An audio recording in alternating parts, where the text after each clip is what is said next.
I thought I knew her, thought our love was unbreakable. But that was before I found the pregnancy test, before I realized she was carrying another man's child. My wife, my Anne Marie, had betrayed me in the worst possible way. I didn't lose her to a stranger. I lost her to the man she worked with, trusted. Now, every moment of our past is tainted by her lies. I once believed we were forever, but now I'm left with nothing but the memory of the woman I thought I knew. I had been trying to calm down for a long time. I felt a mix of feelings like anger, regret, pain, jealousy, and sadness. But through it all, there was love. I had loved Anne Marie Santos for most of my life. I had cared for her ever since I knew what love meant. In middle school, we were best friends. In high school, we were a couple. In college, we grew even closer, and when we finished, we got married. From our first kiss, I knew I wanted to marry Anne Marie. My parents wanted me to date other girls because they worried we were too close at such a young age. I understood their worries, but it didn't change how I felt. I never felt like I needed to hold back or give up anything to be with Anne Marie. If I had, we might have grown apart. I picked my college for its good classes, and it also had good options for Anne Marie. We had many friends and hobbies that we enjoyed separately. We often spent time apart, but the best times were when we were together. She was my best friend, and later I married her. Anne Marie and I had many differences. She was lively and outgoing, while I was more quiet and reserved. She was shorter, around 5'5", and I was taller at 6'4". She was full of energy, while I was usually calm. She came from a large family, but I was an only child. Anne Marie liked sports, while I enjoyed studying and reading.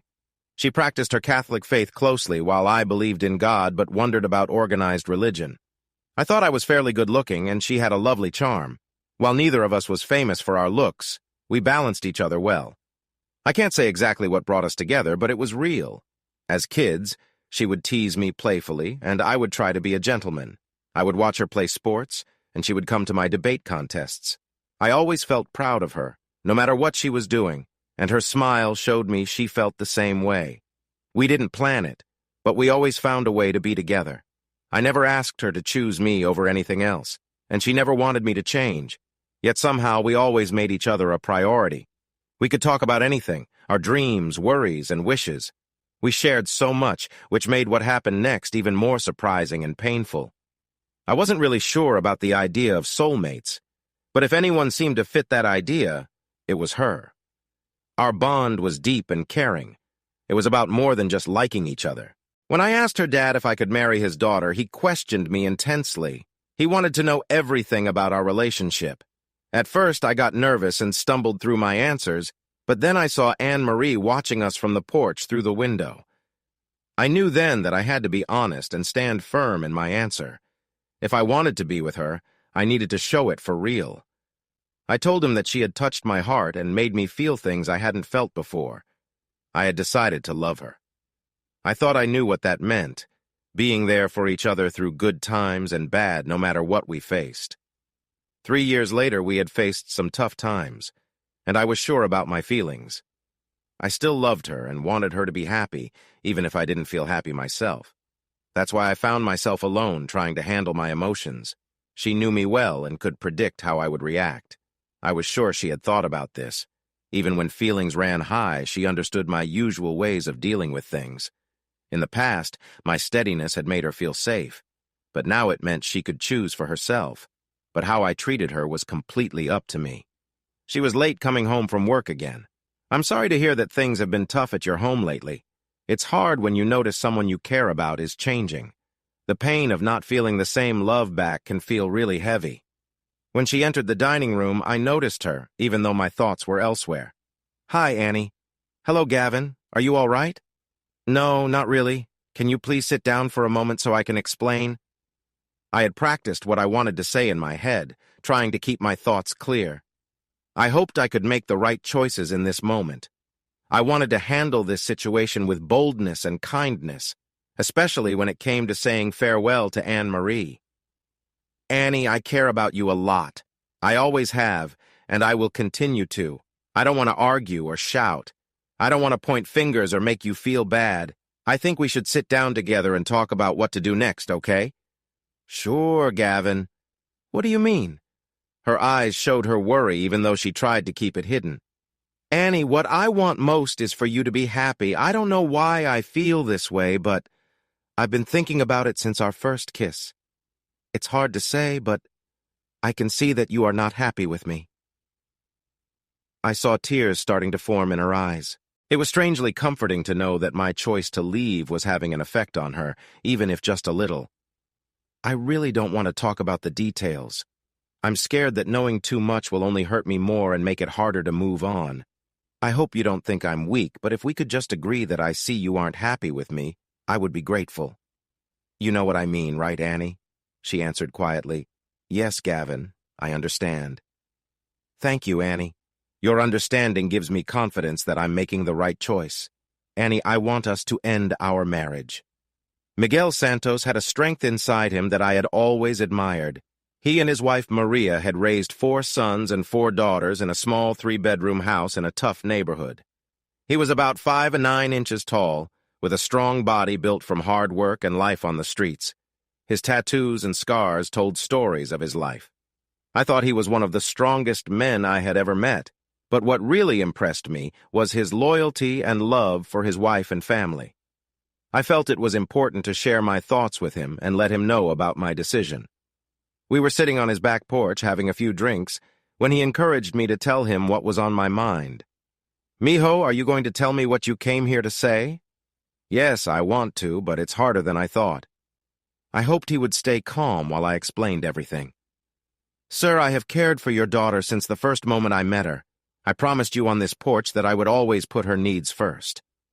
I'm here today to explain that I believe what I said is true, even though I am saying goodbye to Anne-Marie. His reaction was what I thought would happen. He was unhappy with me, and we exchanged some strong words in English and another language. He wanted to understand why I made this choice. I couldn't give him the answers he wanted. Sir, I want to say that I care about your daughter a lot, and there are some things that are personal for us unless she decides to share them with you. It's hard for me to admit that my relationship with her hasn't worked out. But I think this is for the best. I hope you can understand my choice to talk to you face to face. I think you deserve that. After a while, he calmed down enough to go over some details. When I left, he looked confused and unhappy, but he let me go without saying anything else harsh. Anne-Marie didn't cry. She looked like she might, but she held back the tears. She didn't argue with me or say anything mean, which I was thankful for. Inside, I wished she might ask me to think things over, but she never did. I felt a sense of relief knowing that my decision to leave quietly was the right choice. The only time she showed any reaction was when I mentioned talking to her father. I spoke with your dad this afternoon. I explained what I need to tell you now. I hope we can finish this without making it harder than it needs to be. I want to avoid any money issues on top of everything else. I plan to leave once our divorce is complete. I have the papers ready, and there are a few ways to split our limited belongings. The biggest decision for you is about our house. Please look over the documents with someone you trust and let me know what you think by the end of next week. Okay, Gavin, I'll take a look. I can almost hear the sighs now. Why didn't I take a stronger stand with my wife and her new partner? The truth is, I didn't have those kinds of skills. The last time I got into trouble was in my 2nd year of high school when a senior made Anne-Marie upset. I was really angry when I saw her crying in the school parking lot. Thankfully, I didn't confront him at school. It could have led to big problems for me. My dad grounded me for a whole month.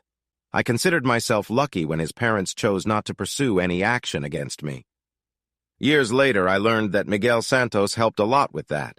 He talked to the boy's father and persuaded him that dropping the issue was the best choice for everyone. It wouldn't help anyone if I got into serious trouble or if his son faced consequences. Another reason I decided not to react was for my own peace of mind. I had been feeling overwhelmed for weeks. I had trouble sleeping and was close to losing my job. Most importantly, I felt really alone and didn't have anyone to talk to. My mother passed away from breast cancer during my last year of college, just before I was supposed to graduate. My father had a hard time dealing with his sadness and started drinking, which changed him a lot.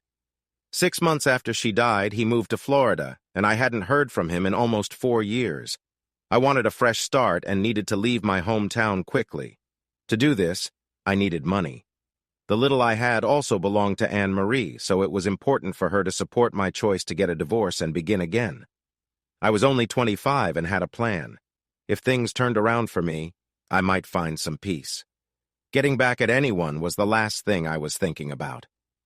2 weeks after I spoke with Anne-Marie, we found ourselves in our lawyer's office. Anne-Marie decided to give up the house, which would be put on the market.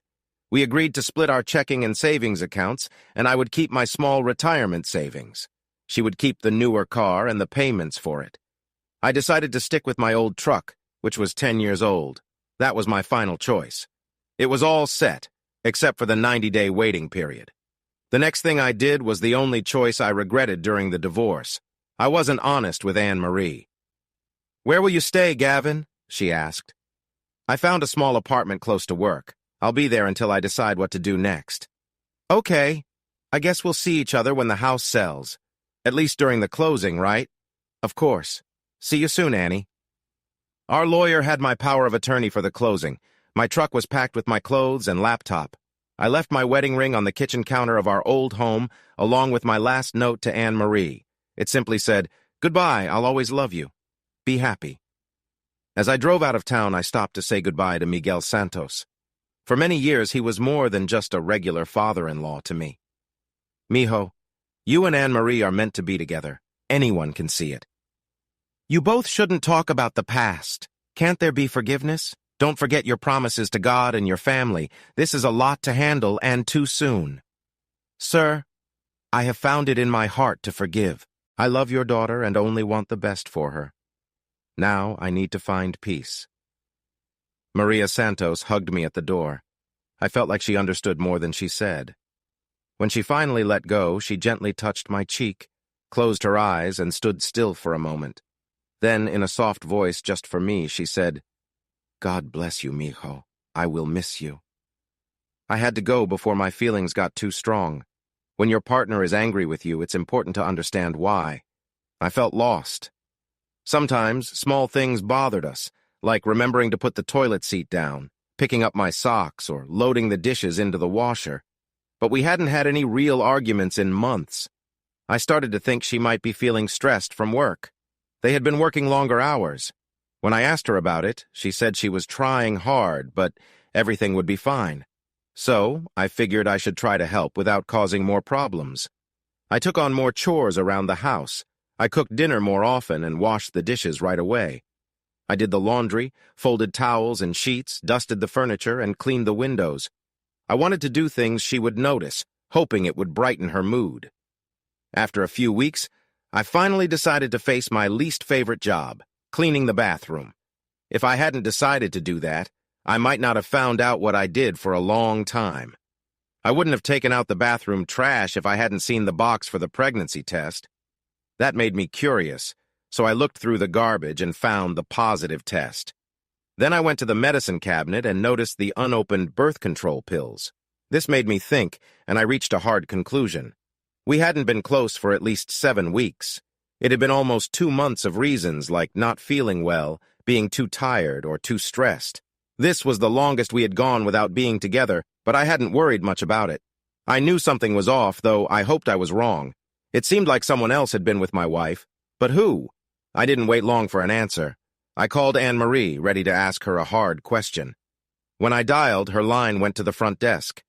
I asked to speak to Anne-Marie, but they told me she had already left for the day. I decided not to leave a message. When I got to her office about 20 minutes later, her car was still in the parking lot. My faint hope that she might have been in trouble and someone was trying to get in touch with me quickly faded. After about 30 minutes, I had answers to my questions. Her boss, Michael James, parked next to Anne-Marie's car. She got out of the passenger side and walked over to him. I noticed her smile when they shared a moment, and they looked relaxed together. That small moment told me everything I needed to know. I got home just a few minutes before she did. It was easy enough to hide my feelings that night because she hardly looked my way. It took me a little over 2 hours to realize that my marriage was finished, and why. The drive to Las Vegas was 20 hours long, but I completed it in 4 days. On the first day, I traveled through Nebraska and into Colorado. I took my time driving through the beautiful mountains of Colorado and Utah, enjoying the calm I felt as I crossed a major divide. At first, I worried about my truck's engine, but by the end of the trip, my concerns changed to the brakes. On the fourth day, I rested my head on a firm mattress in a hotel just off the main road. I ended up sleeping for 18 hours straight. It didn't take me long to register, buy my books, and fill out the forms for my housing. Just a week before, I had been a 25-year-old man who had recently divorced and had no family to turn to. Now, I was a first-year law student living in a small dorm room with a kitchen and bathroom shared with others. I was beginning a new phase in my life. I wish I could tell stories about my new experiences with dating after returning to college. The truth is, I didn't have much experience there. It had always been Gavin and Anne-Marie together. I didn't even know how to start. I can honestly say that I didn't go on any dates while I was in law school, and I didn't have close friends. If any girl showed me even a little interest, I didn't notice. Instead, I used my time at school to escape from everyday life and focused all my energy on my studies. I spent the next 4 years working towards my JD MBA, which seemed like a smart plan. I had kept a perfect 4.0 in my undergraduate studies. Anne-Marie and I had talked about me going back to school once we were more financially secure. When I felt ready to move forward in life, studying for the LSAT and filling out applications became my main goals. I chose Las Vegas because they were the first school to accept me with a full scholarship and grant offer. I didn't know much about the school or the city, but they offered the program I wanted, and it was far from my hometown. About once a month, I emailed Mr. and Mrs. Santos would share news about my studies and my life as a graduate student. I picked up this habit from my parents during my time in college. Maybe it was the routine, or maybe I wanted someone to notice what I was doing. 13 weeks into my first semester, a package arrived for me. I saw the total amount listed. My hard work and effort were worth $7,642. 18 after fees and expenses. It felt like one of the saddest days of my life. Every few weeks, I would get an email from Miguel or Maria Santos. I never told them where I was, and they never asked. They would update me about one of their other 7 children, but there were never any direct messages about Anne-Marie. This made me feel like I had a family who cared about me. I wasn't sure if it was good for me, but it made me feel less alone, so I kept talking with them. For the first 6 or 7 months, there were always hints about important things like forgiveness and taking responsibility, but nothing too straightforward. They never said it outright, but they often shared stories that gave me hope. Then, all of a sudden, those hints disappeared. I was convinced that Anne-Marie would decide to keep her baby, but I worried if she would tell her parents the truth before the baby came, and there was no way to hide it anymore. I also wondered if Michael James would leave his wife and 3 other kids to be there for Anne-Marie. I found myself thinking about it, but I didn't have the courage to ask. I realized it was unlikely that a baby from someone with a different background would look like me or have my features. I felt a bit scared when I sent flowers, balloons, and a gift basket to the James house, congratulating Mr. James. James and Anne-Marie welcomed their new baby. I also sent a second set of congratulations to Anne-Marie at her office, going through the company president. I promised myself not to lower my standards by trying to hurt anyone, including Michael James. Still, the sadness I felt was very real. I needed to do something. I hadn't spread any harmful rumors, I just wanted to share my good wishes. Honestly, I was happy for Anne-Marie. She had always loved children. We often talked about having a big family with lots of kids and maybe even grandkids someday. She was chasing her dreams, and I was truly glad for her. I couldn't overlook that her joy seemed to bring me pain. Not knowing what happened after I sent my gifts made me think about what could go wrong for Michael James, even if those thoughts were unlikely. Thankfully, that small gesture helped me start to move forward from that chapter of my life. It still hurt a lot, but it was over and couldn't be changed. Sadly, it didn't make my social life any better. I didn't have a friend like that, and it would take a long time before I did. I met my first real friend at work after my divorce. He was 20 years older than me. The small law firm I joined handled real estate deals. The starting pay was more than I had expected, but it was fair. I was skilled with contracts, had a good sense for numbers, and soon found out that I was also good with people. "Gavin, people need to trust you to help them with their problems," he told me. "They are counting on you to help them succeed. You have a special skill, and I am going to help you grow it. David Rothschild was the head partner who looked over my work. He did much more than that. He became my teacher, my mentor, and my guide in life. Rothschild was well respected in the legal world. He had managed important real estate projects and was an excellent negotiator. He was liked by many and respected by community leaders, business people, and the entertainment industry. Everything he touched seemed to do well. He simply did not accept failure. Luckily for me, he chose me as his next project. I will always remember his first review of my work, just 90 days into my legal career. Gavin, as a lawyer, you are dedicated, hard-working, and pay attention to details. You are creative and have a strong grasp of the law. You have been doing great work. I smiled for a moment at the nice words. Thank you, Mr. Rothschild. As a person, you have some things to think about. Are you 30 or 90? What's up with you? Don't tell me now, we're going out. That's how I ended up sitting with David Rothschild, a well-known figure in real estate in Las Vegas, for what would become our weekly meeting about Project Gavin. By the time our first meeting ended, I could see why he was so good at his job. He asked me a few questions and let me talk. Sometimes he would ask me more questions, share a short story, or tell a light joke, and then he would listen again. I felt comfortable and shared a lot. I talked about my childhood, my parents, law school, and especially about Anne-Marie. I said things I had never shared before, and it felt easy to do so. He wrapped up our talk the way he always did. Well, we have a lot to work on. Luckily, we have plenty of resources to use. Let's go back to the office. We have work to do. I wasn't sure what he really wanted because we never talked about it. At first, I didn't understand his style, but after 3 years, the results were clear. His ways were so subtle that I often didn't notice what he was doing until it was done. He would suggest an idea, and I would see it grow. He would often talk about a picture, article, movie, TV show, or book, and something about it would inspire me. I started changing my style, going to the gym, learning to cook, making smarter choices with my money, and even buying my own place. Without his help, I would have lived a nice life, but with his support, I became a confident, successful young entrepreneur. I made good choices, met the right people, and took part in helpful opportunities. I always found it hard to show my thanks, but he liked to stay out of the limelight. Even though his father taught him how to play, it's Tiger who makes the shots and wins the tournaments, Gavin. The only thanks I need comes from seeing you succeed.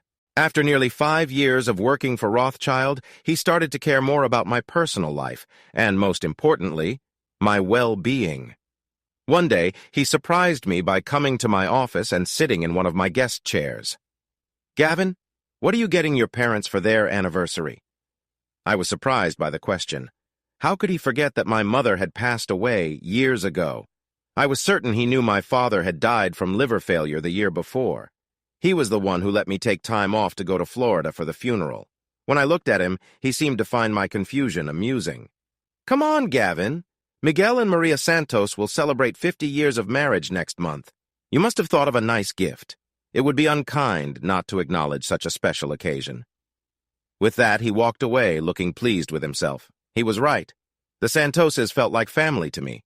I sent them messages at least once a month and began calling them on their birthdays during my second year of law school. Sometimes I sent gifts or cards for holidays, like flowers on Mother's Day. After about a year, I stopped keeping my address to myself and could always expect a lovely birthday card and a care package from Maria at Christmas. 50 years of marriage is a big deal and deserves something special. So I planned a celebration for them. First-class plane tickets, 5-star hotel stays, a fancy car service, and dinner reservations at the best restaurants in Las Vegas, along with tickets to popular shows. I took care of all the costs and sent everything quickly with a note that said, "To celebrate a great example of true commitment, happy anniversary, enjoy your gift. With love, Gavin." I didn't expect anything back, so I was surprised when I got a call the next day around noon. Gavin O'Connor. Oh, my dear, what a lovely surprise. But this is too much. Mrs. Santos, it's so nice to hear from you.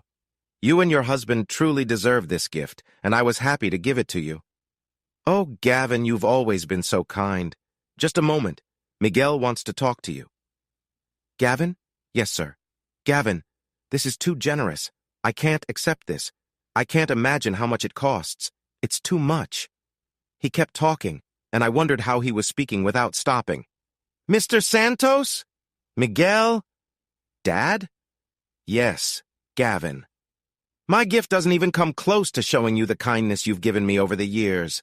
I'm really happy to share this with you, so please take it as a sign of my thanks." After a short pause, he answered, "Yes, my son, we accept." "Great. Happy anniversary." Then we had a nice talk that any travel planner would love. I told them about all the fun things I thought they would like on their trip. After a lot of thank yous and kind words, I hung up the phone and felt a lot better. I realized it was the first nice thing I had done for someone in nearly 10 years. While I was thinking about that, I saw Rothschild standing in my doorway with his usual big smile. "Ungrateful kids," he said quietly. "Be quiet, old man," I told him. The Santos family's trip turned out to be quite different from what I expected. I thought they would enjoy my gift by visiting interesting places, eating at nice restaurants, and relaxing at the hotel and spa. They did some of those things, but they really wanted me to join them. What mattered most was being together. From the moment they arrived at the resort, they made it clear they wanted me around. Just a few minutes after they checked into their room, my phone rang. "Gavin O'Connor. Mijo, when will you come see us?" "Hello, Mrs. Santos. How was your flight?" "It was good. Miguel says we should rest a bit, but we'll be ready to go soon." "When will you come?" "Well, I think I can be there in about an hour." "Oh, that's great. See you then." I hadn't really planned to visit the Santos family while they were here. They had plenty to keep them busy, and I had a lot of work waiting for me. I was trying to figure out how to change my plans when Rothschild entered my office with 2 assistants. "Gavin, I've scheduled some time off for you. You need a break. Now please leave and don't come back for a week, or there will be consequences." The paralegals quickly gathered my things and left my desk neat and empty. "Gavin, spend some time with your parents. I'll take care of everything else." So that's what I did. I did break one small rule, though. The Santos family wanted to visit my office. Rothschild usually took work matters seriously, but when we walked into the office, it seemed like he was happy to see us. He took the Santos family on a tour, introducing them to everyone as my parents. In the conference room, he had coffee and snacks ready for us.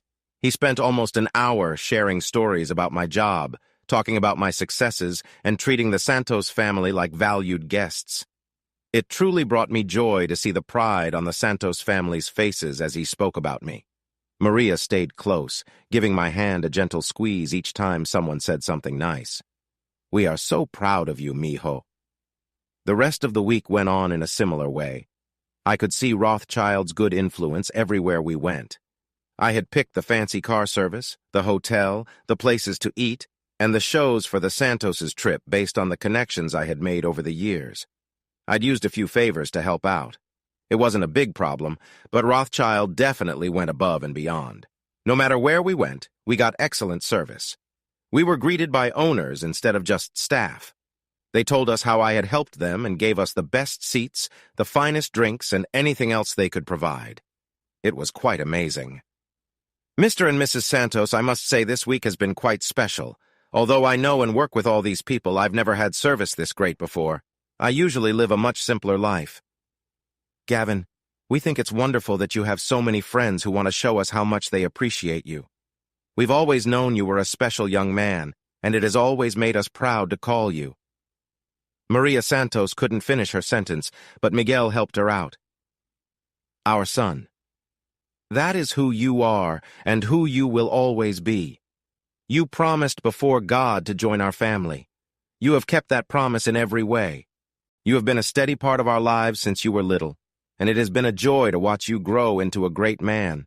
A father couldn't ask for more. Gavin, we love you and are very proud of you. Miguel Santos may have been 10 years older, but he was still very strong. It felt like he might squeeze the air from me with his big hug. A moment later, Maria Santos joined our warm embrace, creating one of my best family moments in a long time. It filled my heart with joy. Their visit went by quickly, and I was sad to see them go. I promised to visit them soon, but I had some things to take care of first. Once again, Rothschild understood exactly what I needed. I went back to work feeling refreshed and focused. When I shared my idea with him, he smiled and encouraged me. Even though this project was small and wouldn't bring in money for the long term, it felt like the most important project I had ever done.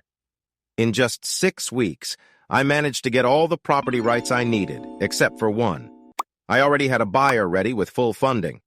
I made a few calls, 7 to be exact, to people who weren't expecting to hear from me. With new plans to talk to the last property owner, I felt ready and booked a flight to my hometown. This would be my first visit in nearly 10 years. While I waited at the airport for my flight to board, I met Amy and Lydia for the first time. They were working at a coffee shop kiosk in one of the terminals. I hesitated to listen in, but they were talking quite openly. Everyone in line for coffee could tell they were having a tough time. Their apartments had problems with broken appliances and plumbing, and their landlord was not willing to fix anything. He also told them that if they broke their lease, they would lose their security deposit, leaving them without the money they needed to move on. When Amy handed me my coffee, I gave her a card with some notes on the back. "I couldn't help but overhear your conversation. I think I can help you if you want. That's my business card. Please call the number on it and ask for Marcus. Say that Gavin, that's me, suggested you ask for a Melvin. It's important to say Melvin. He will need some information about you and your landlord. After that, he will handle everything. If you also need help finding a new place, just let Marcus know. He will help you find a good place within your budget." I wrote everything on the back of the card. That's when they announced my flight was boarding. "That's my flight. I have to go. Don't worry about the cost. I'll take care of it. Just use the number. Marcus, Gavin, Melvin, good luck." Why did I offer to help them? It's simple. I've met my share of tough people in real estate. It was Rothschild who taught me the important lesson about working in this field. Gavin, real estate isn't just about winning or losing. There don't have to be any losers. In the best deals, everyone wins. Our clients get a good investment at the right price. Tenants find quality places, and everyone makes money. We are here to support others, not to take advantage of them. We are connectors, not opportunists. With a few phone calls and a letter and maybe 30 minutes of work, one of our paralegals would help the 2 girls out of a tough situation. We sometimes did volunteer work, and this was one of those times. Before turning off my phone, I quickly emailed Marcus. I wanted him to be ready for the call and manage his time well. The flight to Omaha was short. I quickly got my rental car and my luggage. As I drove around a bit, I saw that not much had changed. The main landmarks were still there, but there were new buildings too. It felt different, not quite like home anymore. I drove through the Santos's neighborhood. Most of the houses looked old and worn down, except for theirs. It had never been the best area, but now it felt even more forgotten. One big change was the new condominium development where I was headed. It was a unique design for the area with several floors of apartments built above shops, restaurants, a movie theater, and even a grocery store. The property was next to a big park with lots of walking paths, which made it a great place to live. The condo I stayed in was a brand new 2-bedroom unit. It had a large living room, dining area, and kitchen, as well as a separate den. There was a nice balcony that looked out over the park and offered a beautiful view of the city skyline. The master bedroom and bathroom felt very nice, with a deep tub and a spacious shower. The space was well furnished, with good quality items and modern appliances. With a few personal touches, it would feel warm and inviting. I was excited to meet the Santos family for dinner at a local restaurant. They arrived right on time. Dressed for a fun evening, we enjoyed a lovely meal filled with laughter. I hoped the rest of the night would be just as nice. Miguel and Maria Santos were nearing 67 years old and had just celebrated 50 happy years of marriage. I understood what people were thinking. I had thought about it too. They had built a life together long ago. They were both young at heart and generally healthy, but the years of hard work had worn Miguel down. Maria was working as an office manager to save for retirement. During one of our talks in Las Vegas, I found out that even though they were ready to retire, they were worried about whether they could afford it. They were also concerned about living in a neighborhood with crime and vacant homes. I wanted to help change that. As Rothschild had pointed out, it was something children do for their parents. I asked them to join me back at the condo for a drink. They looked surprised when we got into the elevator. "I didn't even know this was a hotel," Miguel said. "The rooms must cost a lot." "Yeah, well, we need to talk about that," I replied. When I opened the door to the condo, they both looked around and admired the space. It was really touching to see how much they enjoyed it. I had asked 7 of their children to share what they thought about the Santos's new house. Most of their answers were alike, with a few details that stood out. I felt sure I had covered everything important. The special drink caught their eye. "Are we having a party?" one of them asked. "Yes, I hope so," I replied. "What's the reason to celebrate?" they wanted to know. I opened the bottle with a soft pop. "Your retirement and new home," I said, lifting my glass and motioning around the room. "Oh my goodness, this is a surprise? We can't accept something this kind," came the response. "Miguel is right, my friend, we can't possibly take this," another child added. "Oh, it's not a gift, but you will have plenty to enjoy your new chapter. Please take a seat so we can talk about this." At first, they looked unsure, but the overall feeling in the room was good. "When we sign these papers, we will start a partnership called Santos Investment Group. Our first job is to complete the purchase of the 19 properties around your home. Next, we will package those properties with your home, ask for a zoning change from the planning office, and sell everything to Property Management International. They want to build a hotel, stores, and parking near the new arena. We hope to finish this sale in the next 90 days. I pushed a paper across the table that showed the amount of money. They looked a bit surprised. "This condo is rented as it is for the next 3 months, with a chance to buy it for this amount." Next, I gave them another paper with a different number marked. "Half of the extra money will support a lifetime payment plan for both of you, giving you this amount every month." I set down a third paper on the table. "This means you can enjoy a worry-free retirement, which you truly deserve, in your new home. I'm providing you with good business advice and some legal support. The Santos family wouldn't be rich, but they wouldn't have to work again. It felt like a safety net, and that was more than enough for them." "Gavin, how did you arrange all this so quickly?" "Well, buying the properties around yours took some effort, but it wasn't too difficult. Mr. Rothschild found a buyer through his contacts. There's a new gaming center planned across the river in Iowa. Once we understood how much the property was worth and what it could be used for, it became easier to talk about the price. Our buyer has good contacts in the city council, which will help us change the zoning, and the rest is just smart investing." Maria Santos had tears in her eyes, but she was smiling. Miguel shook his head in disbelief. "I can't believe it. It's a miracle. This is more than we ever dreamed of." "Well, nobody deserves it more than you two. I hadn't heard from Anne-Marie in 10 years. Her parents never mentioned her, and even when I spoke to her siblings, they didn't bring her up either. I really hadn't thought about her at all, but seeing her again felt like waking up from a dream. I had cared for her a lot when we were younger, but now I felt nothing. Running into her was completely unexpected. I hadn't packed very well. I chose my favorite clothes instead of thinking about what to wear. I needed to buy a few things to feel comfortable during my trip.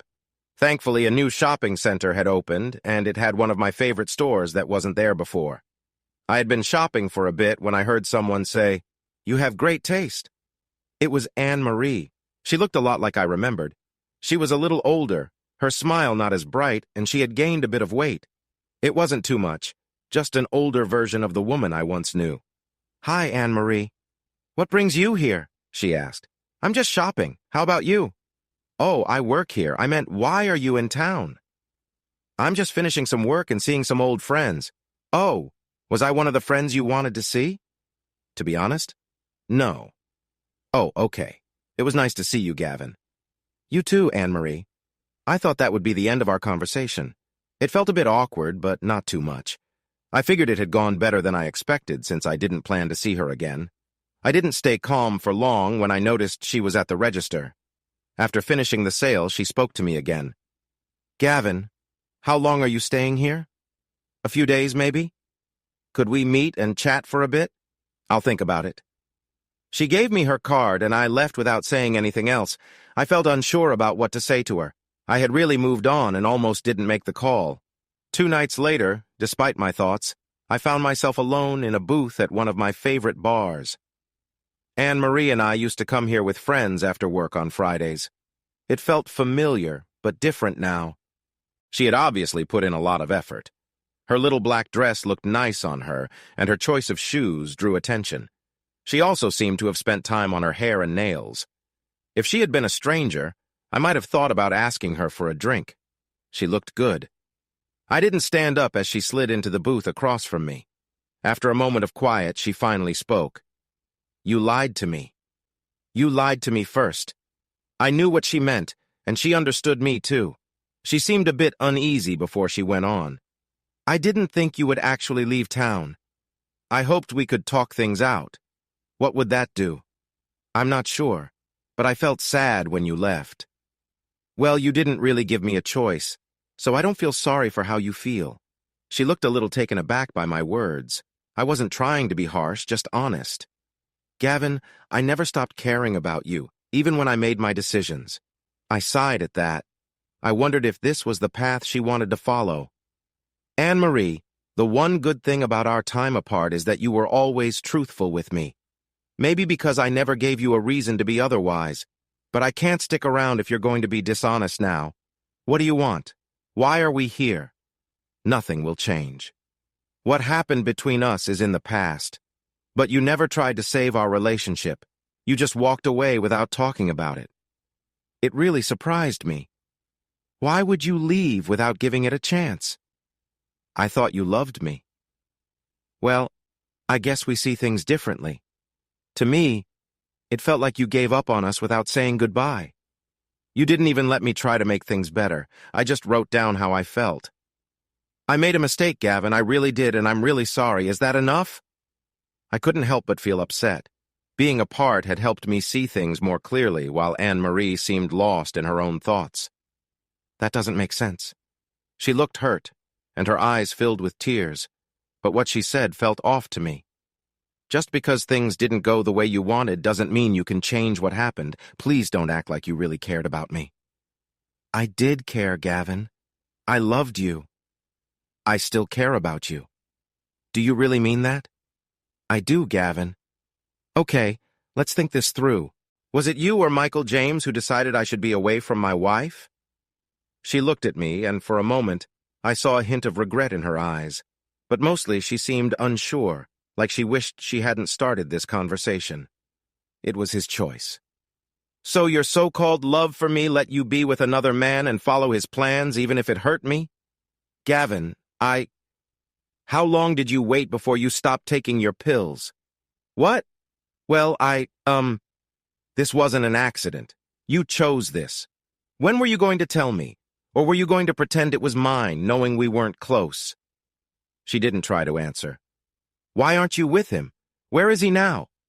"He didn't want me. His wife found out about the baby and so did his boss. His wife divorced him and he had to leave his job to keep from being let go. He left me too, and I ended up quitting my job as well. It was too hard to stay there with everyone knowing what had happened. And I should feel bad about that. Why?" "I don't know, Gavin. I really don't. I made a mistake and got stuck in a tough spot that I couldn't get out of. I know I was wrong. Can't you forgive me? I love you. I felt lost the day you left, and I've missed you since then. I hoped you would come back and give me another chance. I wanted to say sorry and promise I would never do that again.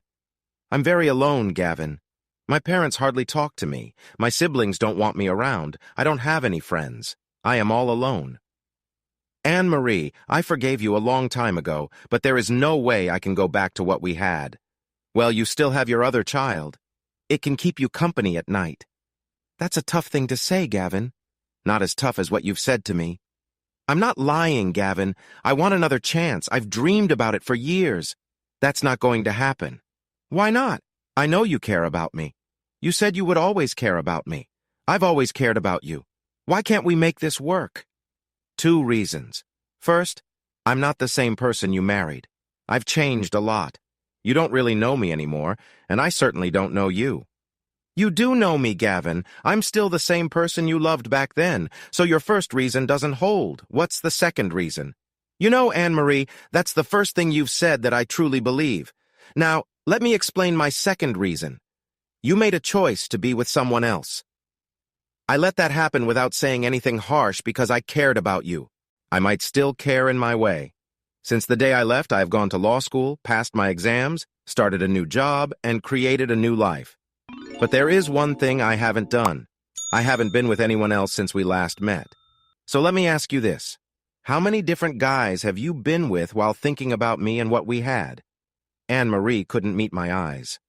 I knew you were being honest with me, Anne-Marie. At that time, I didn't know that you hadn't been truthful.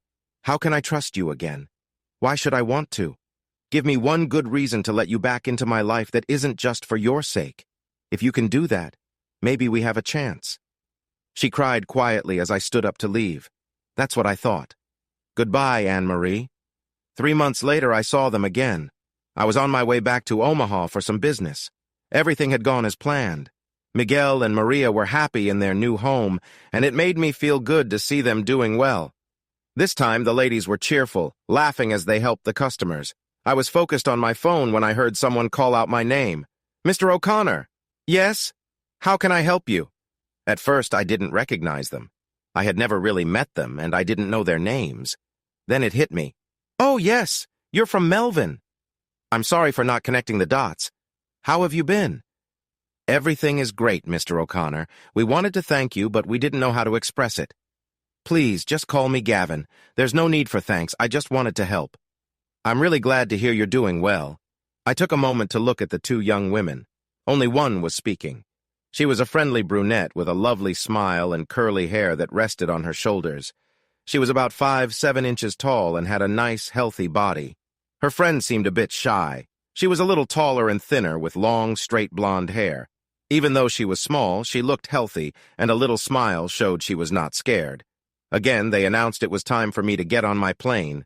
Well, ladies, that's my flight again. It was nice to see you. I'm sorry I don't know your names. I'm Amy, and this is Lydia. We're cousins. Well, Amy and Lydia, it was great to see you. As I stood in line to show my ticket to the agent, Amy rushed over to me. She gave me a napkin from their coffee shop with a phone number on it. We really want to thank you. Call me when you're back. Since I was next to board, I didn't have much time to think. I usually might have said no politely if I had more time. Sure, that's fine. Our family got together for big holidays. We always met for Easter, Thanksgiving, Christmas, the 4th of July, and Cinco de Mayo to celebrate. It felt a bit strange to ask everyone to come in September, but that's what I decided to do. I was surprised everyone fit in the Santos's new condo. There wasn't a lot of space for people to sleep, but it turned out to be a nice place to gather. Everyone was sitting and looking at me. I knew this was going to be one of the hardest things I'd ever done. They might think it wasn't my place to speak up. I wasn't sure. But it felt like the right thing to do. So, as Rothschild always said, I was trusting my instincts. I wanted everyone here so I could say this once, and you could all hear it together. First, I want to say that being treated as a true member of this family has brought me so much happiness. Miguel and Maria, your love and support have helped me get through some really tough times. I will always appreciate that. I also remember Anne-Marie as part of our family. She shared in our happy moments and our sad ones. Sadly, some choices she made hurt me, and I had to make some difficult decisions because of that. Still, she never turned against any of you. I spoke with her for the first time in almost 10 years just a few months ago. That was one of the hardest talks I've ever had, and I shared how I felt about what happened between us. Even though I will always be upset with her for her choices, it was what she told me about all of you that made me feel bad. So I say this with respect to all of you. Mr. and Mrs. Santos, I apologize for leaving so suddenly, but I need to say this. You all need to stop being unkind and stop leaving out your daughter and sister along with her child. Until she is welcomed back into this family where she has always belonged, I don't want to be involved with any of you. Mr. and Mrs. Santos, I will not be reaching out to you, and you should not contact me until this situation is sorted out. The surprised looks on their faces didn't bring me much joy, but I left my adopted family with little hope of seeing them again. The next year was busy and confusing both at work and in my personal life. At the office, we were working very hard. After almost 8 weeks of long hours and many tasks, Rothschild had enough. One evening in the meeting room, he spoke to all of us. That's enough. I can't have any of you here right now. From this moment, we're taking a break. Everyone needs to leave for a week. I will pay you for your time, but I can't stand to see any of you right now. With that, he left. I spent my first day off cleaning my condo. I had forgotten about some of the furniture under all the papers, clothes, and takeout containers. While I was sorting my laundry into clean and dirty piles, I emptied my pockets and found the napkin with the number on it. On the morning of my third day at home, with a tidy apartment and fresh clothes, the napkin lay on my dining table like a small piece of art. I decided it was time to call. I felt a bit silly. Hello. Can I speak to Amy, please? This is she.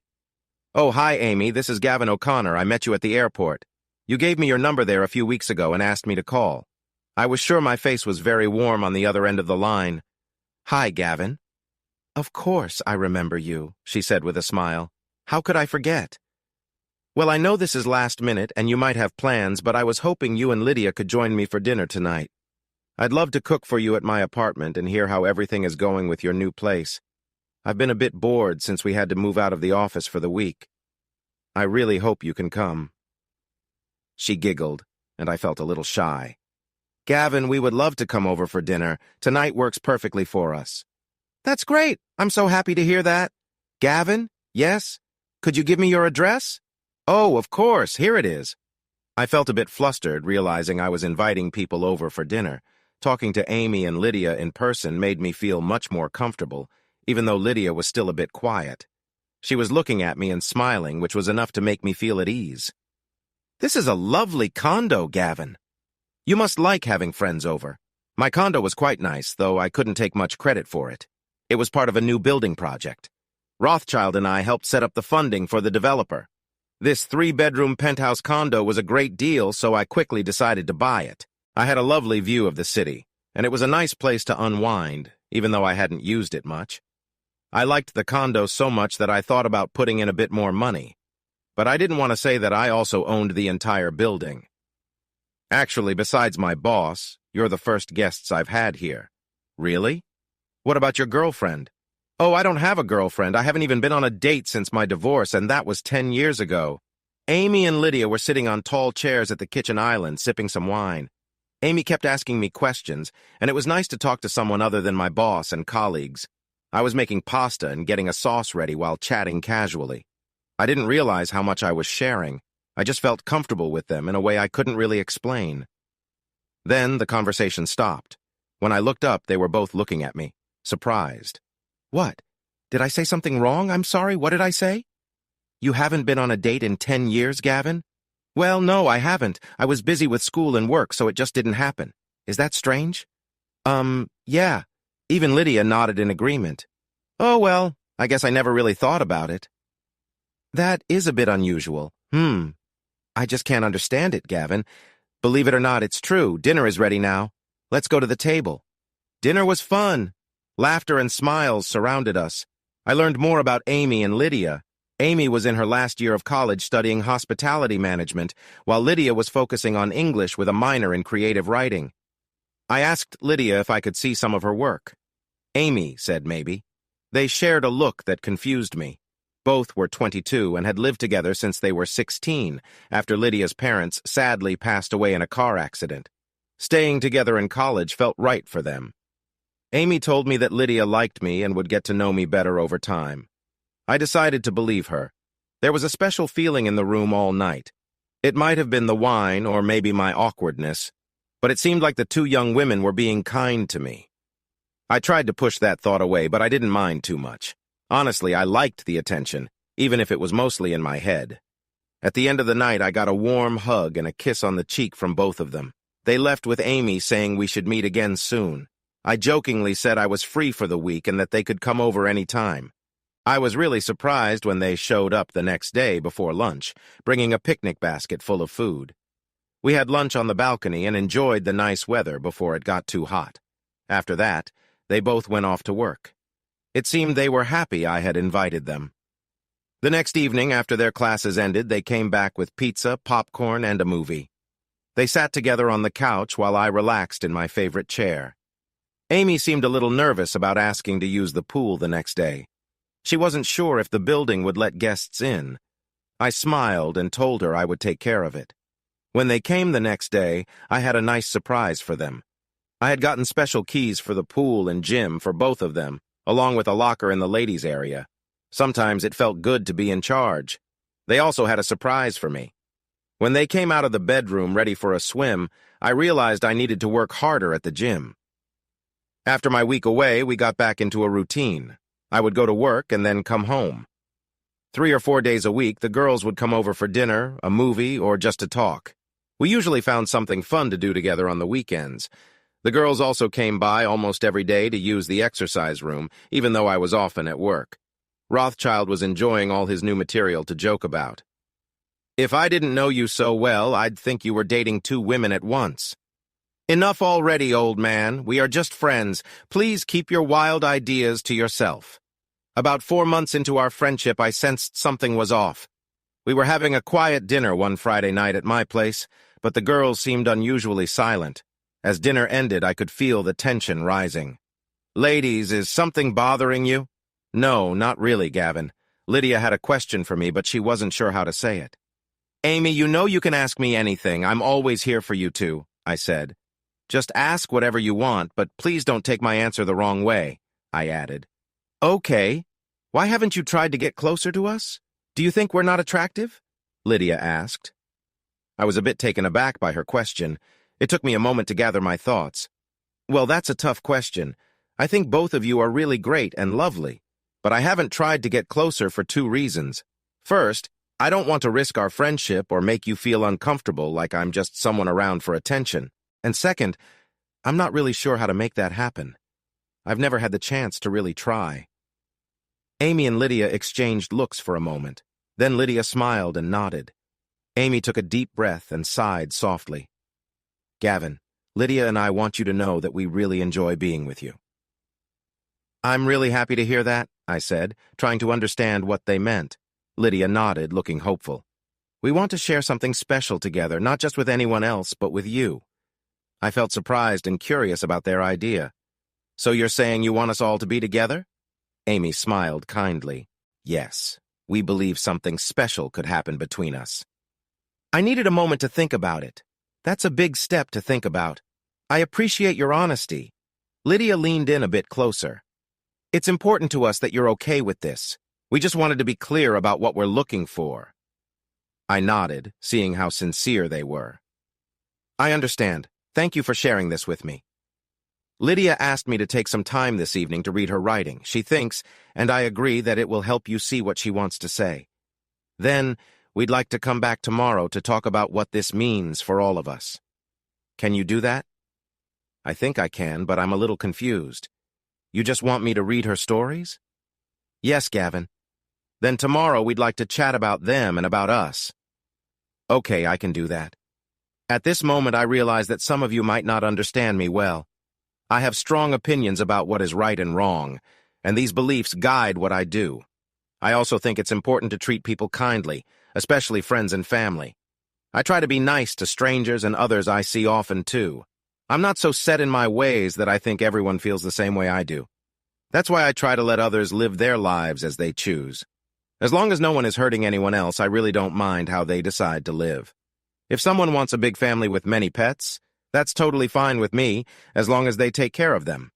If someone prefers to be single and enjoy their freedom, that's okay too, as long as they don't get involved with people who are already in relationships. However, I can be quite firm. Those who mistreated me in business usually regretted it. My friend Rothschild called this my Jekyll and Hyde side. He said I often gave people a good chance and treated them well. But once someone did me wrong, he joked that I could become very tough. He found this funny. I thought he was making it sound worse than it was. Still, I did have a temper. I don't think I was like this before Anne-Marie broke my heart. Until that moment, I had never felt such a deep sense of betrayal. That whole situation made me very loyal to those who earned my trust and quite upset with those who took advantage of it. You might wonder how an ordinary person could go without close relationships for 10 years.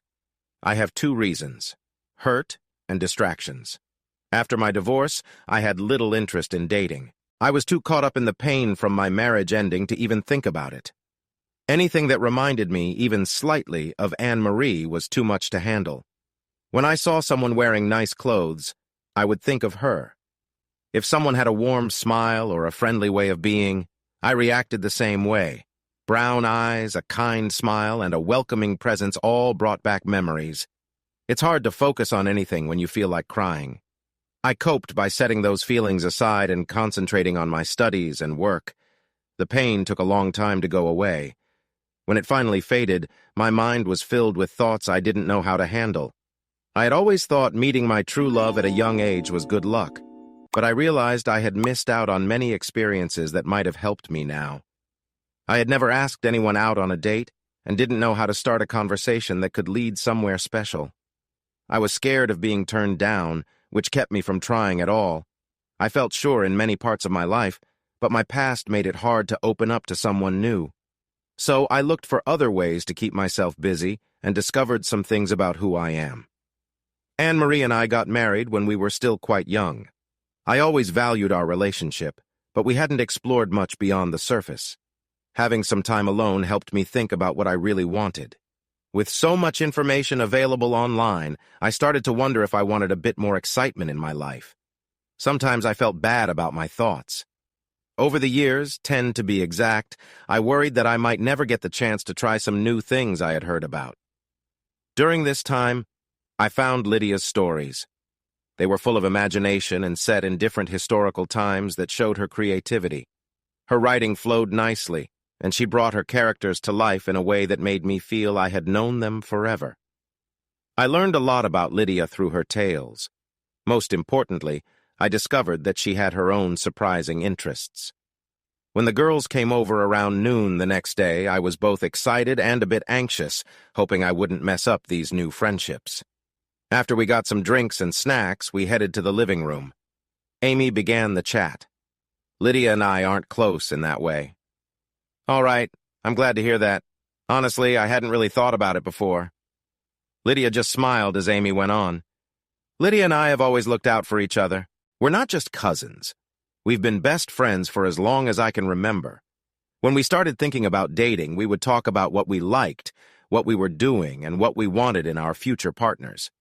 I always liked kind and caring people. Lydia preferred confident and bold guys. As we began to share our feelings and dreams, I noticed that Lydia seemed a bit shy. I started to worry about her. She had her own concerns, too. The men Lydia dated were kind to her when they were alone, but often ignored her feelings when others were around. I knew what she wanted in a relationship, and I understood why she liked those kinds of guys, but I really didn't want to see her get hurt. They sat together holding hands. Then something bad happened. One of Lydia's boyfriends became too insistent. While he didn't hurt her, he tried to get close in a way that made her uncomfortable, even though she said no. A few weeks later, Lydia found out she was going to have a baby. It was a tough time for her, and she faced many hard choices. In short, she had to make a very difficult decision for her health, but it was a complicated situation. Because of this, Lydia found out she might not be able to have kids later on. Tears filled their eyes. We always dreamed of seeing our children play together since we were little girls. We were just 19, and that dream felt like it was over before it even started. But I care for Lydia a lot, more than just a cousin or a friend. I knew she would always be a significant part of my life, so we talked and decided that our dream could still go on. I would love Lydia's children like they were my own, and I knew she would take care of mine just as much. We agreed that we would raise my kids together as co-moms. They both looked at me, maybe to see how I would feel. I wasn't sure what to say. I thought Amy was sharing one of the kindest stories I had ever heard. I always felt there was a special connection between them, and now that I understood their story, it all made sense. That's one of the saddest and kindest stories I have ever heard, I said. They both smiled softly. But we had another problem. Before we could tell anyone about our plan, we needed to find the right person, and after a while we worried we might have to give up. The guys I liked were too shy for Lydia. The guys who caught Lydia's attention were often a bit too proud for my taste. We were looking for someone special, good-looking, nice, caring, loving, and confident. And then we met you, Lydia said softly. It was the first time Lydia had ever talked to me. My heart raced. Amy continued. Without knowing us well, you helped us without wanting anything back. It was such a thoughtful thing to do, one of the nicest things anyone had done for us. Plus, you took the lead. You saw our problem, offered a way to make it better, told us what to do, and then left quietly. It was done so perfectly that we weren't sure how to talk to you without making things awkward. Then we saw you again and spent time together. We learned more about you, not just our first impression, and it has been wonderful. So we decided to open up and let you into our lives. We thought that if you found us a little unusual, it might still let us stay friends if things didn't go the way we hoped. At that moment, I didn't know what to say. I couldn't believe I was being given a chance to share my life with two interesting people. It felt overwhelming, and I wasn't sure it would really work. Okay, that's a lot to think about. I need some time. Can we take a break? I promise we will talk again this weekend. Of course, Gavin, we understand, Amy replied. They left quickly, and I felt a hint of disappointment in the air. I already knew what my answer would be, but I wanted to give them a response that matched their offer. They had thought this through carefully and were sharing something very important with me.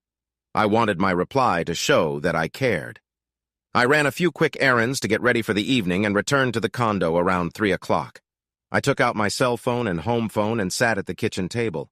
I started a text message for Lydia, then I called Amy. Hello? Hi, Amy, it's Gavin. I sent the text message. Hi, Gavin. Amy, I was wondering if you would like to go out with me tonight. Maybe dinner and a drink? In the background, I could hear Lydia's phone ringing. Moments later, I heard her catch her breath in surprise. Gavin, I would love to have dinner with you this evening. Great! I can pick you up at 7 o'clock if that works for you. That sounds wonderful. Fantastic! See you soon. I hung up and waited for Lydia's response. Her invitation was quite surprising, but I hoped my request would be okay. I sent her a message. Please come to my apartment at 6:15. Don't be late. You'll be staying over, so send me a picture of what you plan to wear. 10 minutes later, I received her reply. Lydia sent me a picture from her bathroom mirror. She was wearing a cool outfit that really caught my eye. I replied simply, "Looks great." The afternoon felt full of both excitement and a bit of nervousness. I really hoped everything would go well. There was no turning back now. Lydia arrived on time, wearing a white tank top over a black one and a short tan skirt. Her black heels looked nice, but they seemed a bit bold with her outfit. Her eyes shone with happiness in a way I hadn't seen before. She had a small bag with her.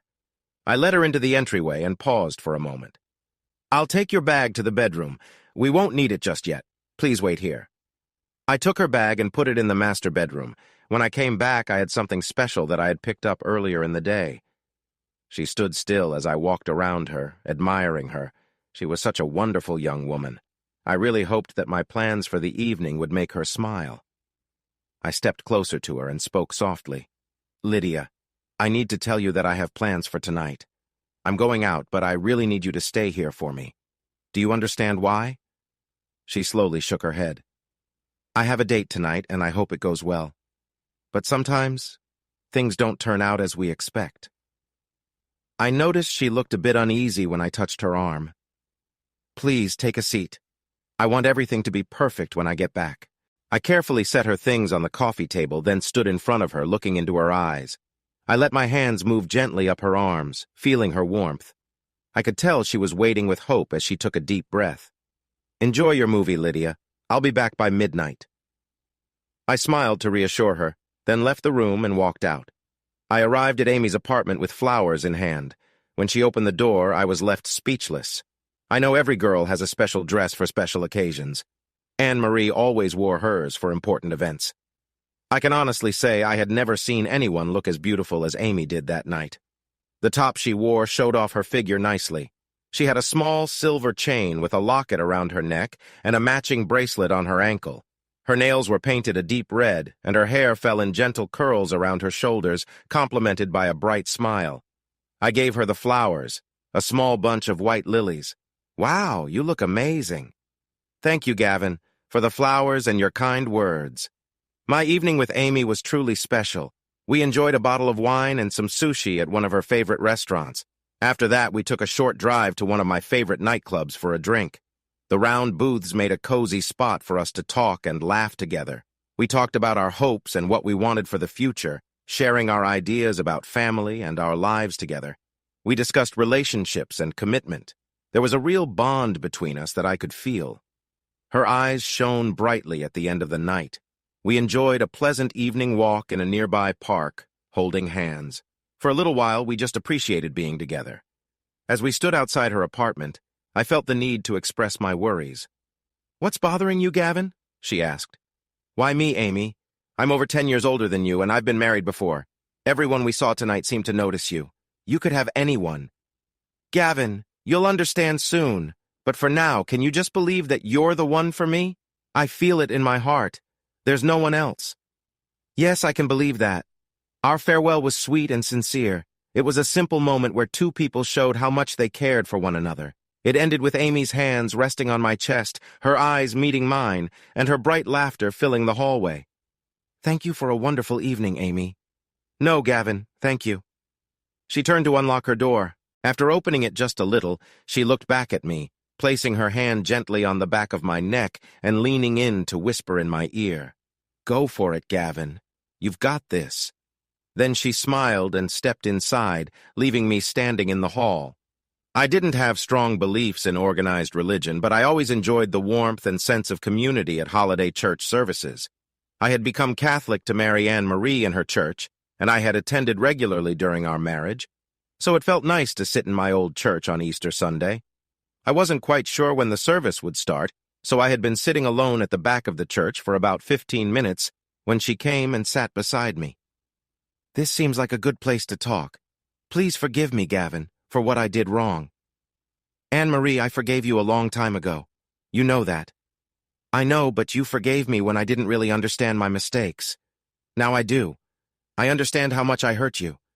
If I could change things, I would do anything to take back my actions. I always thought you deserved someone better than me. I'm sorry I couldn't be the person you needed. I also want to thank you for helping me reconnect with my family. My dad told me you were the reason they reached out to me. You have always been such a kind person, Gavin." "Thank you, Anne Marie. I appreciate your words and your welcome. The service was lovely. The Easter brunch was enjoyable. As the day went on, I started to understand that with Anne Marie and her daughter back where they belonged, I no longer had a place in the Santos family. It was time for me to move on.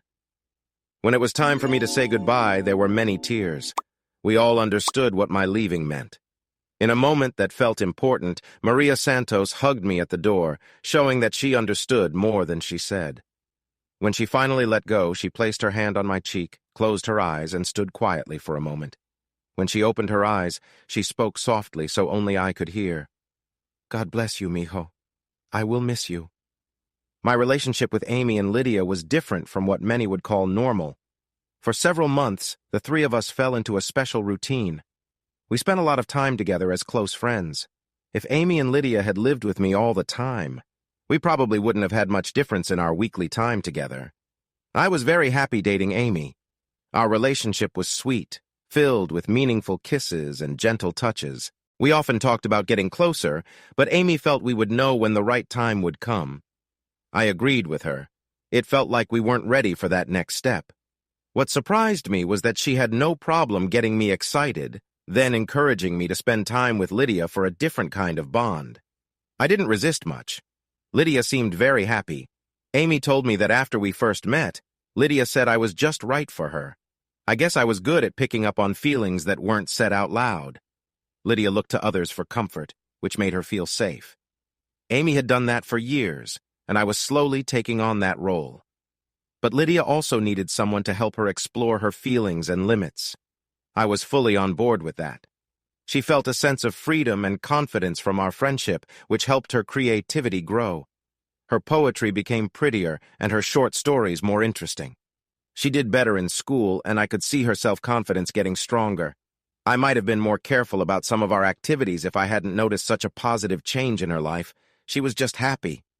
Amy said that Lydia felt good because she knew I cared for her and appreciated her just as she was. It seemed that the flowers made a big difference. I hadn't really thought about giving them. It just felt right at that moment. I had given Amy flowers at the start of our first date and on other occasions because I thought it was a nice and sweet thing to do. Lydia's flowers felt like a warm thank you, but because of some situations, they had to be given at a different time. My first real date with Amy was nice, but on my way back to my home where Lydia was waiting, I started to worry if I could meet her needs. Later, I realized I shouldn't have worried. I learned that having control can be very important. From that first night, I saw how much trust Lydia had in me. She relied on me for her care and happiness. This was something she had often written about, wanting someone who would test her limits but also know how to keep things safe. Over the next few months, I thought a lot about how to best support Lydia, but that first night, I went with my gut feeling. I made sure to come into my home as quietly as I could. When I walked in, I saw Lydia sitting peacefully in the living room, her hands resting in her lap. I didn't say anything as I walked over, took her hand gently, and led her to the couch. Wow, Lydia, this is a much nicer way to spend time together. I can really focus on treating Amy with respect without any distractions. I guided her to sit on the edge of the couch, making sure she was comfortable. It feels good to know I can come home and spend time with someone I trust. As I spoke, I helped adjust her skirt to help her feel at ease. Having you here will help me manage my time better. I sat beside her, feeling thankful for the calmness that surrounded us. I tucked a strand of hair behind her ear and gave her a warm smile. I stayed close to her, just making sure she felt comfortable as she relaxed on the couch. After a while, I was tired, but Lydia had already fallen asleep. It was nice to see her resting peacefully. I carried her to the bedroom and gently put her on the bed. I helped her get comfortable by taking off her shoes and adjusting her clothes. I made sure she was okay, carefully removing the handcuffs, and happy that they hadn't left any marks. Then I got a warm cloth from the bathroom and softly wiped her forehead, helping her feel fresh. She sighed softly as I finished. After that, I climbed into bed and held her close until I fell asleep. When I woke up the next morning, Lydia was still sleeping peacefully. I didn't want to wake her, but it didn't matter because she was sound asleep.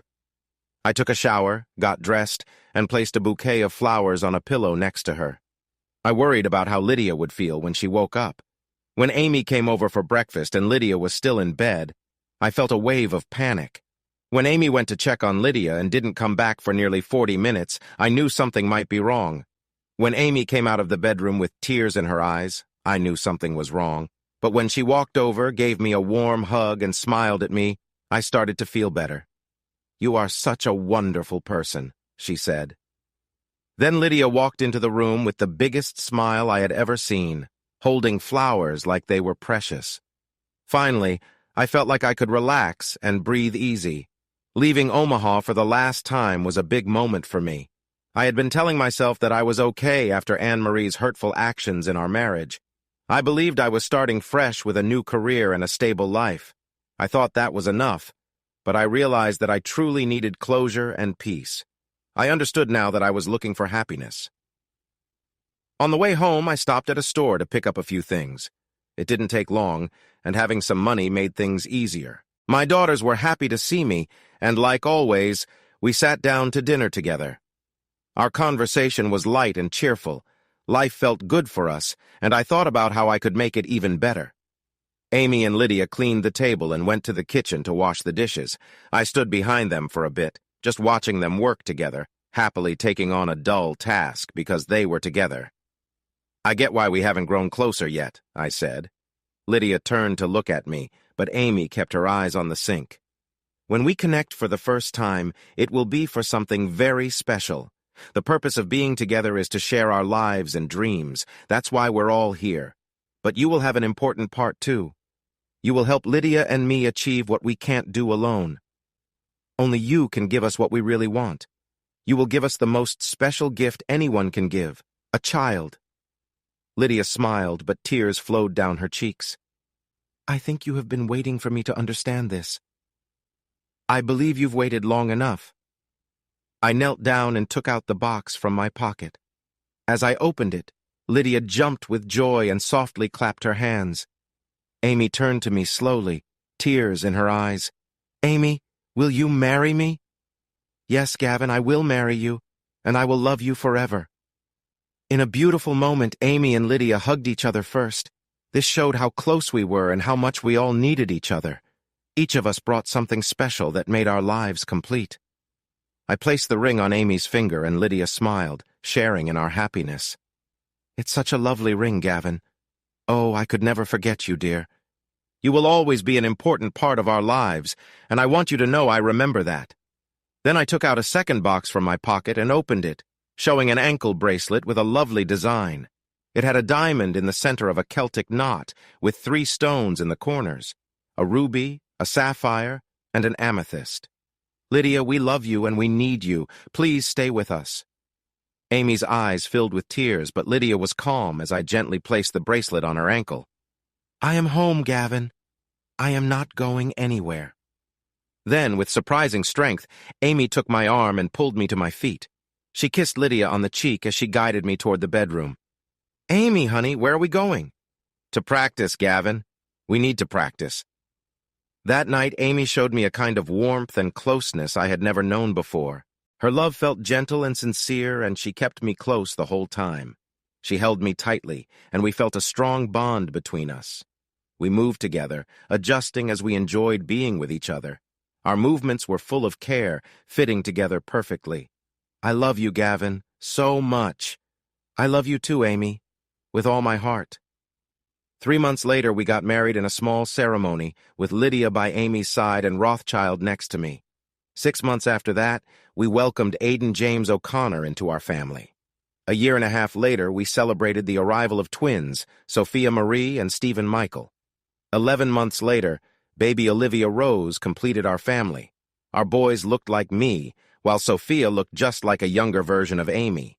Olivia looked so much like Lydia, creating a lovely bond among them. Did Amy or I ever feel jealous that Olivia seemed to connect with Lydia more than with us? Not at all.